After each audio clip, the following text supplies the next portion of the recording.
The Samsung Galaxy S25 Ultra takes AI on phones to the next level with the ability to perform actions across multiple apps at once. It also delivers a superior camera experience along with crisp HDR video plus fantastic Snapdragon 8 Elite performance and super long battery life. I just wish QI2 wireless charging support didn't require a case. Here is the most ironic thing about the Galaxy S25 Ultra. The moment it launched, lots of people were calling out Samsung for copying the iPhone's design. But after testing this device, I actually think the S25 Ultra is the closest Samsung has come to convincing me to ditch my iPhone. The 6.9-inch display on the latest Ultra is brighter, the cameras are more versatile and arguably just better. And the S25 Ultra is packed with smarter AI features I wish the iPhone 16 Pro Max had, like the ability to perform multiple actions at once across apps using just your voice. And it's all wrapped up in a design that, while phone-like, is lighter than its main rival. Samsung did cut some corners with the Galaxy S25 Ultra. The S Pen no longer has Bluetooth, and the newly added QI2 charging support forces you to buy a compatible case. No magnets here, but overall the performance, battery life, and AI smarts on the Galaxy S25 Ultra add up to the best Android phone I have tested and possibly the best phone period. The Galaxy S25 Ultra has a release date of February 7 and it still starts at the same yikes, inducing starting price of $1,299 for 256GB of storage. You can upgrade to 512GB for $1,419 or 1TB for $1,659, but while pre-orders are still happening, you can get 512GB for the same price as 256GB and 1TB for usual 512GB price. Samsung is also offering up to $1,200 off, which includes up to $900 in instant trade-in credits and up to $300 in Samsung credits. As they say, haters are gonna hate, but I think some of the criticism around the Galaxy S25 Ultra's design being too iPhone-like is warranted. The sides are flat now, just like the iPhone 16 Pro Max, and the corners are rounded, which means the Samsung digs into your hand less than the Galaxy S24 Ultra. But I actually blame Samsung for not copying the iPhone enough. I am talking about the left and right edges of the design. They are too sharp for my taste and make the phone less comfortable to hold and use. Apple does a better job of beveling these edges so they are smoothed out. The titanium frame feels as sturdy as ever, and the thinner bezels allowed Samsung to increase the screen size slightly from 6.8 to 6.9 inches. I also like the floating camera design on the back. It looks better than the iPhone 16 Pro Max's unsightly patch. Measuring 6.41 by 3.06 by 0.32 inches and weighing 7.69 ounces, the Galaxy S25 Ultra has nearly the same dimensions of the iPhone 16 Pro Max while being noticeably lighter than Apple's 7.99 ounces handset when I was holding both phones. The Galaxy S24 Ultra weighed in at 8.22 ounces while being slightly thicker, 0.34 inches. The Galaxy S25 Ultra color options are not exactly wild. They are titanium black, titanium grey, titanium silver blue, and titanium white silver. I tested the silver blue hue and I think it has just enough pop without being too in your face. If you are feeling more adventurous, Samsung.com is also offering online exclusive colors like Jade Green, Jet Black, and Pink Gold. There's two design trade-offs I need to talk about here. One way Samsung cut down on the weight is a notable downgrade to the S25 Ultra that removes the Bluetooth radio from the S Pen. That means you can't perform air gesture like taking photos remotely. Though Samsung says it removed Bluetooth because not enough people were using the feature. The second trade-off is that Samsung Galaxy S25 Ultra has half-aged QI2 charging support. I say that because the magnets are not built into the phone itself, so if you want to easily attach two magnetic UI accessories like docks and car mounts, you are going to have to spring for a special case. The Galaxy S25 Ultra's display is the closest to perfect we have tested yet, and that's saying something because the S24 Ultra was freaking good. The size has grown from 6.8 to 6.9 inches thanks to slimmer bezels, and that makes this an even more immersive canvas for movies, games, and more.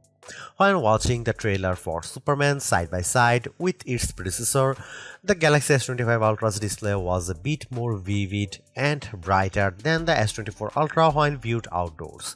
I then watched the same trailer on the S25 Ultra and iPhone 16 Pro Max indoors, and I'd say they were neck and neck, with the Samsung doing slightly better in darker scenes like those with stars. In our lab testing, the Galaxy S25 Ultra turned in a max brightness of 1860 nits. That doesn't eclipse the insane score the Google Pixel 9 Pro XL turned in 2469 nits, but it does beat the iPhone 16 Pro Max 1553 nits by a fair margin. The Galaxy S25 Ultra also turned in better scores for color saturation, covering 128.1% of sRGB color gamut and 90.8% of DCI-P3 color space. The iPhone 16 Pro Max hit 114% and 80.9% respectively. Samsung even won out in terms of color accuracy with a Delta E score of 0.24, Apple's flagship scored 0.26. You can get even richer color if you set the Samsung display to vivid mode. The S25 Ultra's screen promises better durability too. Though we have not been able to test it, it's made of Corning Gorilla Armor 2, which is designed to provide better drop protection and better scratch resistance. There is always that one feature that you want to show your family and friends when checking out a new phone, and with the Galaxy S25 Ultra that's cross-app action. With Google Gemini now deeply integrated into Samsung's flagship, you can accomplish multiple things at once using just your voice. For example, I pressed the side button on the S25 Ultra and said look up the date and time of the Oscars, and I added it to my calendar and then text it to Mike. The phone then looked up the info and I could see it connecting to Google Workplace to make the addition to my calendar. It then sent the text to my brother with the relevant info. That's pretty impressive, and it shows the potential of agentic AI on your phone. I also asked Google Gemini to look up the top 5 rooftop bars near me in New York City and then output the list to Samsung Notes, making sure to include the phone number and address for each one. Within several seconds, I had my list.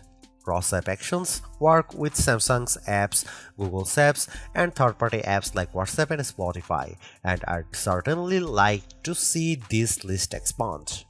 Another helpful new AI feature is AI Select, a key part of Samsung's One UI 7 software that can look at the content on your screen and provide contextually relevant suggestions. For example, I could easily turn a portion of a YouTube short video into a GIF with a couple of taps. Note that this feature is different from the popular Circle to Search, which gains new powers with Galaxy S25 Ultra. You still long press the home button to activate Circle to Search, but it can now recognize emails, phone numbers, and URLs on your screen. You just tap and go. Plus, Circle to Search can now recognize sounds or music in things like videos. Personalization is another big theme with Galaxy S25 Ultra and One UI 7, and that comes with two major AI features. The first is Now Brief, which can give you a quick summary to start your day. You will be able to see the latest weather, your upcoming appointments, and the latest news at a glance, as well as suggested Spotify playlist. The idea is that Now Brief will get smarter over time as it learns more about you via what's called the personal data engine. Think of it as a personalized large language model. The Now Brief can also summarize things like the energy score from your Galaxy Watch, as well as show highlight photos from your day out. I'd like to give Now Brief more time to see if it lives up to its actionable insights promises, but at least during my testing, it was a bit too bare bones.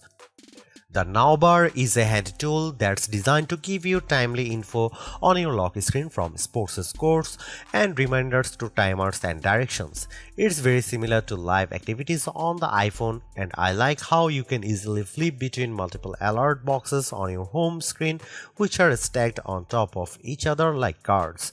However, I'd like to see Samsung add more partners such as Uber for seeing your rideshare status at a glance or DoorDash for your delivery updates. The Galaxy S25 Ultra has lots of other AI powers that are worth trying out. With the help of Google Gemini, I can ask about a video I am watching on YouTube and get quick answers to questions. For example, I asked Gemini to summarize the top 25 AI features announced during Unpacked, and the AI analyzed the video and came back with a list. That's pretty amazing. You can also ask questions about any photos on your screen. I pressed the side button and I asked about charts I saw in San Jose and found out that it's the Cathedral Basilica of San Joseph, which is an example of Romanesque revival architecture. So the S25 Ultra can easily be your tour guide. The Galaxy S25 Ultra doesn't offer much in the way of camera hardware changes.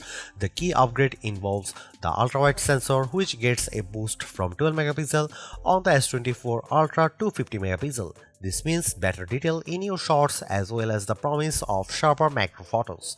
Otherwise, you get the same 200 megapixel main sensor, 50 megapixel 5x telephoto, 10 megapixel 3x telephoto, and 12 megapixel front shooter found on Samsung's previous Ultra model. Here are some camera samples of Samsung Galaxy S25 Ultra.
The Galaxy S25 Ultra is powered by an overclocked version of the Snapdragon 8 Elite chip along with 12 GB of RAM, and it's definitely one of the fastest phones we have tested.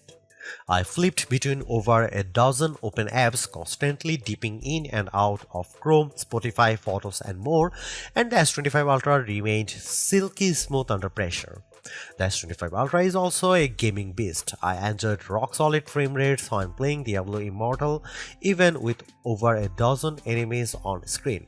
When I unleashed my undead minions on some overgrown spiders while also brandishing my treasure, the gameplay remained fluid. The S25 Ultra beat the iPhone 16 Pro Max in some key benchmarks, but not at all. On Geekbench, which tests a phone's CPU, the S25 Ultra turned in a higher multi-core score but lower single-core score. But when it came to graphic performance, the S25 Ultra blew away the iPhone with a much higher frame rate in 3D Mark Solar Bay Unlimited test. If you are transcoding video too, the Samsung was a good 30 seconds behind Apple in our Adobe Premiere Rush test. It's not quite the longest lasting phone we have tested, but the Galaxy S25 Ultra certainly earns a spot on our best phone battery life test. On our battery test, which involves continuous web surfing over 5G at 150 nits of screen brightness, the S25 Ultra's 5000 mAh battery lasted an epic 17 hours and 14 minutes. That's about 30 minutes better than the Galaxy S24 Ultra, but about 20 minutes behind the iPhone 16 Pro Max. However, we enabled the lower power 60Hz screen mode on the S25 Ultra. This handset lasted an even longer 18 hour 35 minutes. The OnePlus 13 is the champ among current flagship as it endured for 19 hours and 45 minutes in auto mode with its 6000 mAh battery. In terms of charging speed, the S25 Ultra remains at 45 watt, which is faster than the iPhone's 30 watt speed but slower than the 80 watt supported by the OnePlus 13. A drained S25 Ultra reached 71% after 30 minutes of charging compared to 55% of the iPhone 16 Pro Max and 92% for the OnePlus. The One UI 7 update is mostly about sprinkling more AI throughout the system, but there is some other welcome upgrades outside of that. For example, the notifications and quick settings are now split up, and you access the former with a swipe from the top left and the latter from the top right. I personally like the look of the new quick settings menu. It's very control center like, but it's super intuitive. In terms of AI features, I like the new call transcript feature. You can seek the contents of your call after you hang up, and if it's a longer call, you can ask for an AI summary. Lastly, I like the Samsung has simplified and streamlined the controls in the camera app so it's easier to find the various buttons while freeing up more room for your live view. Samsung backs up the S25 Ultra with 7 years of software and security updates, along with Google's matching software support for its Pixel phones. That's the longest period available to any current phone. Sure, the Galaxy S25 Ultra is an iterative update, but Samsung has made big improvements where it matters most, including introducing AI features that will save you time and make your life easier. The ability to perform actions across multiple apps at once using your voice has the potential to change how we interact with our phones forever. But it's clear that Samsung needs to add more partners both for this AI agent feature and for things like Now Bar. I am less impressed with the Now Brief, and I wish Samsung had included QI2 magnets in the phone itself so you didn't have to buy a case to connect to magnetic accessories. But overall, I really like the Galaxy S25 Ultra. Its AI smarts, vivid display, mostly top-notch cameras, super smooth performance, and long battery life add up to a very impressive flagship, so impressive that I am tempted to switch to Android myself. Thanks for watching, see you in the next one.